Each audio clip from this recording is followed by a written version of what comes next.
महाराष्ट्र विशेषमध्ये सगळ्यांचं स्वागत. नमस्कार, मी अमित कत्रे. महाराष्ट्रातल्या तुमच्यासाठी उपयोगी योजना आणि महत्त्वाच्या घडामोडींचा आढावा घेऊया. मुख्यमंत्री देवेंद्र फडणवीस यांनी दिलेल्या आदेशानंतर हिंदू हृदय सम्राट बाळासाहेब ठाकरे समृद्धी महामार्गाच्या विस्तारीकरणाला गती देण्यासाठी MSRDC ॲक्शन मोडमध्ये आलेली आहे. नागपूर चंद्रपूर, नागपूर गोंदिया आणि भंडारा गडचिरोली या 3 विस्तारित महामार्गांच्या बांधकामासाठी फेब्रुवारी अखेरपर्यंत निविदा प्रक्रिया राबवण्याचा निर्णय घेण्यात आला आहे. विशेष म्हणजे नागपूर गोंदिया आणि भंडारा गडचिरोली मार्गाचं 90% भूसंपादन पूर्ण झालेलं असून नागपूर चंद्रपूर मार्गाचं काम सुद्धा अंतिम टप्प्यात आहे. पुढे जाऊया. राज्यातील खासगी अनुदानित आणि अंशतः अनुदानित शाळांमधील शिक्षक आणि शिक्षकेतर कर्मचाऱ्यांच्या कुटुंबियांसाठी सरकारने सुधारित अनुकंपा नियुक्ती योजना लागू करण्याचा मोठा निर्णय घेतला आहे. या निर्णयानुसार जर एखाद्या कर्मचाऱ्याचा सेवेत असताना मृत्यू झाला किंवा सक्षम न्यायालयाने बेपत्ता कर्मचाऱ्याला मृत घोषित केलं तर त्यांच्या कुटुंबातील पात्र सदस्याला नोकरीचा आधार मिळणार आहे. बातमी मुंबईतून. मुंबईत सकाळी आणि संध्याकाळी गर्दीच्या वेळेला वाहतूक कोंडी टाळण्यासाठी राज्य सरकारने नवीन नियम करण्यासंदर्भात सूचना दिल्या होत्या. यानुसार मुंबई पोलीस आयुक्तालयाने जारी केलेल्या नवीन नियमानुसार अवजड वाहनांवरती ठराविक कालावधीसाठी निर्बंध घालण्यात आलेले. सकाळी 7 ते सकाळी 11 आणि संध्याकाळी 5 ते रात्री 9 वाजेपर्यंत अवजड वाहनांना मुंबईत बंदी असेल.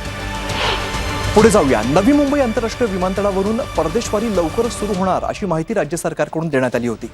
मुख्यमंत्री देवेंद्र फडणवीसांनी कामाचा आढावा घेतला आणि त्यानुसार आता येत्या जून महिन्यापासून या विमानतळावरून अधिकृतपणे आंतरराष्ट्रीय विमानसेवा सुरू होणार आहे.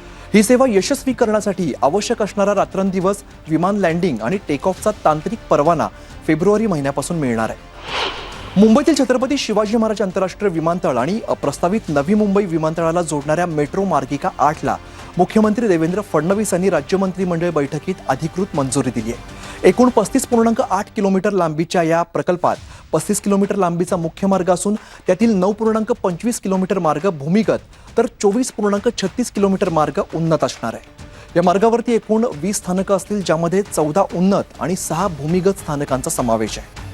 मुख्यमंत्र्यांनी या प्रकल्पाला गती देण्यासाठी पुढील 6 महिन्यात जमीन अधिग्रहणाची प्रक्रिया पूर्ण करण्याचे निर्देश अधिकाऱ्यांना दिले. जवळपास 3 वेगवेगळ्या मेट्रो मार्गांची इंटरसेक्शन याचं होईल आणि मोठ्या प्रमाणात जो रहदारीचा भाग आहे त्या भागाला ही मेट्रो कव्हर करेल. जवळपास 18,000 कोटी रुपयाचं याचं एकूण एस्टिमेशन आहे.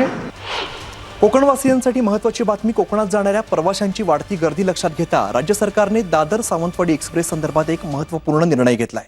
सध्या 18 डब्यांसह धावणारी दादर सावंतवाडी एक्सप्रेस आता 22 डब्यांची करण्यात येणार आहे.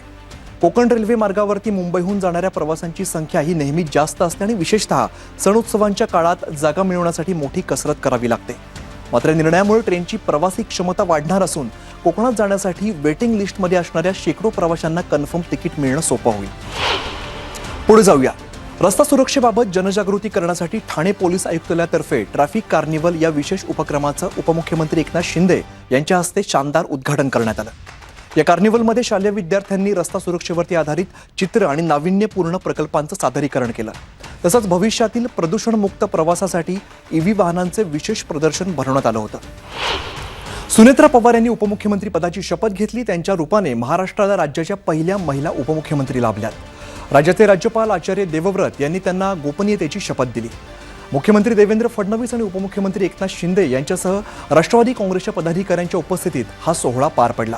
शपथविधीनंतर सुनेत्रा पवार यांच्याकडे राज्य उत्पादन शुल्क, क्रीडा, युवा आणि अल्पसंख्याक विकास खात्याची जबाबदारी सोपवण्यात आली आहे. राज्य शासनाकडून ड्रंक अँड ड्राईव्ह विरोधात कडक भूमिका घेण्यात आलेली आहे. मुंबईतील रस्ते सुरक्षित करण्यासाठी वाहतूक पोलिसांनी गेल्या वर्षभरात ड्रंक अँड ड्राईव्ह विरोधात विशेष मोहीम राबवून कडक कारवाई केली आहे. या धडक कारवाईमध्ये पोलिसांनी एकूण 3,228 मद्यपी चालकांवरती गुन्हे दाखल केलेले असून त्यापैकी 2,025 चालकांचे परवाने हे रद्द करण्यात आलेले आहेत.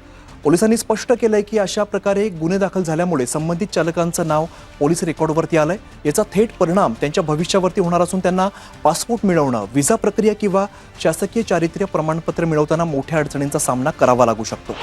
या सगळ्या विशेष घडामोडी बघितल्यानंतर महाराष्ट्र विशेषमध्ये इकडेच थांबतोय. पाहत रहा न्यूज 18 मराठी, आवाज महाराष्ट्राचा.